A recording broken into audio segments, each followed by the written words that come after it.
affront to the American Constitution. It's an affront to our judicial system, and it's an affront to every lawyer that cares about their license, that cares about what is right and wrong. I am sick of coming in front of the press and saying this, but you have to, because you people need to understand what is going on. God forbid you put an accounting thing in for legal counsel. It's legal counsel. And now our taxpayer dollars, my time, our attorney's fees, are all here because they're afraid of 2024. And you know what? They should be, because the American people are not stupid. They see what's going on. Thank you. Alina, one question. Was Trump standing with you guys across the street?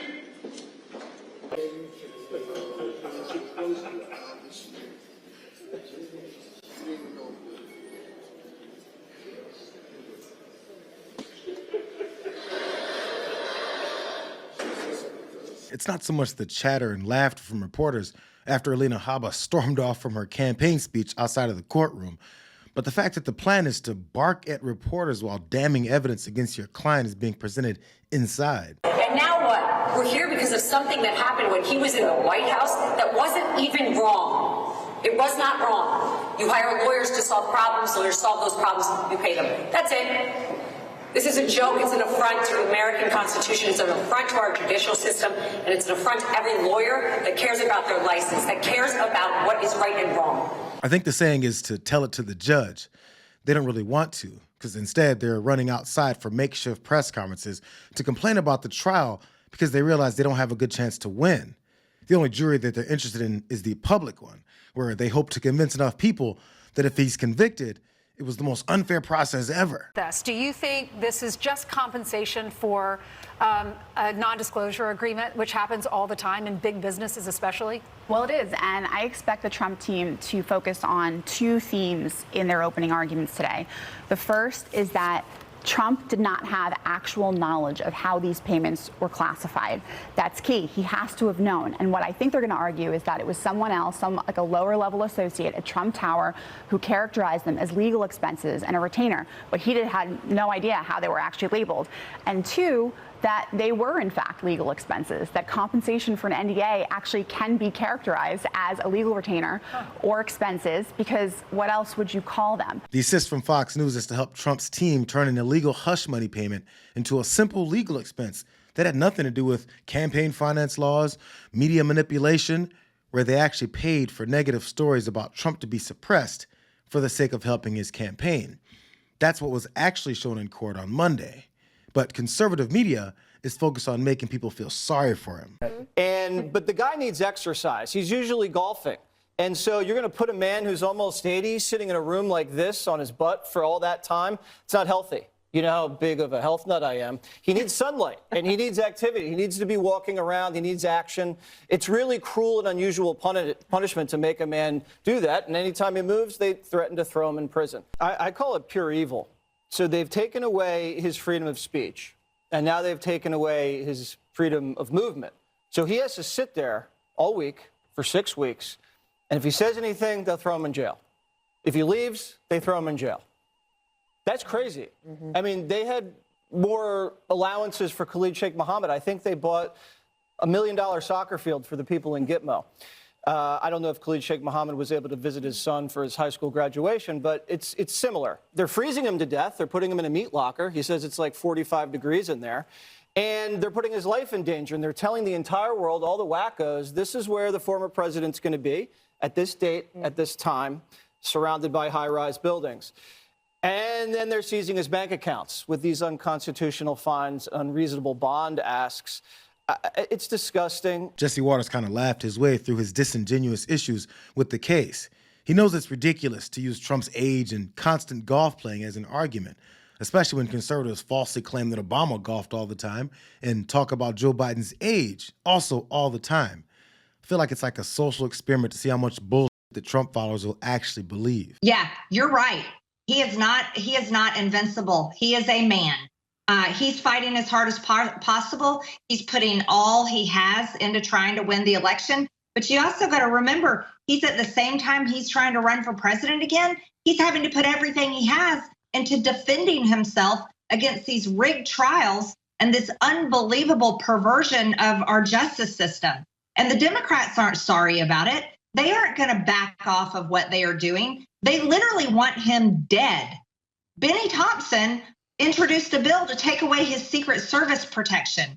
That's how serious they are. They want President Trump dead. They want to lock him up in jail for the rest of his life so that he dies in jail. And they want to take away his Secret Service protection so that he is murdered somewhere in jail, possibly. Somewhere in jail, possibly. She doesn't know, and she hasn't thought it through. She's just saying anything, hoping it'll stick. I mean, the memo is out because Trump is also trying to fundraise off of it. I could be thrown in jail at that very moment. The email claimed that all hell will break loose in 24 hours. So please send me money because that will somehow help me stay out of jail. By the way, this fundraising email is oddly similar to another one that he sent out over a week ago, begging for change when they wrote 72 hours until all hell breaks loose, as the trial date also got closer. He's begging for extra drama and confrontations with the judge so that there's more fodder for him to complain about and also fundraise off of. That's why he continues to violate his gag order. Now, when are they going to look at Pomerantz and what Pomerantz did? Because that's bad stuff. And when are they going to look at all the lies that Cohen did in the last trial? He got caught lying in the last trial. So he got caught lying, pure lying. And when are they going to look at that? He is given special treatment. He is under a gag order that any other defendant, if they violated repeatedly on Twitter, online, would have already been thrown in jail. He is under court orders that any other defendant would have, and he is violating them every single day. And while reporters are laughing at the circus he and Alina Habba conduct in front of cameras, there are MAGA types that really believe and also regurgitate everything that he's saying. I don't know how this is going to land with a jury, much less the public. Yeah, Will, you make an interesting point because you talk about the case.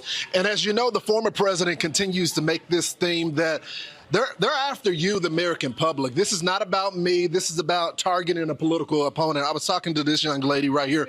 Hey, how you doing? Good morning. We were talking about the former president being under prosecution right now. What do you make of it? Do you think that is fair? No, I don't think it's fair. It's ridiculous. They're just trying to keep him busy so he can't run. You were telling me yesterday that as you thought about the case and you were watching about what was going on in New York, that it brought you to tears. Why is that? Tears, because we need Trump back or else we're going to lose our country. We're going to lose our country. And what's happening with these protesters is heartbreaking. It's history happening all over again, and they don't understand how bad it could get or will get if we don't get Trump back in. Thank you so much. No rebuttals to the facts of the case, just tears and fake fears of Trump being the most persecuted man in American history. No moments of clarity where they stop and consider that this mountain of cases just might be because he's the biggest criminal to be elected president. It's an onslaught of blatant lies and disinformation to sway gullible people into living in this alternate reality that even his discarded allies continue to contribute to. These people talk about a democracy. Danger to democracy. They are the dangers to try to deny democracy to this country. This is really concerning to me what the Biden and the Democrats have done. I mean, I want to get into the trial more in the next segment. But has Hillary ever said she lost the 2016 election? Yeah, she called Donald Trump and conceded. But she never in press ever says that. She says it was... She did call Donald Trump and concede. Yeah. Next week, some lady will be crying in a diner telling Lawrence Jones that Trump's going to save America because Hillary Clinton never publicly said that she lost the 2016 election, all because Kevin McCarthy said so. And there won't be anyone there to tell her that she's been duped. Last night, I congratulated Donald Trump and offered to work with him on behalf of our country. I hope that he will be a successful president for all Americans. This is not the outcome we wanted or we worked so hard for, and I'm sorry that we did not win this election.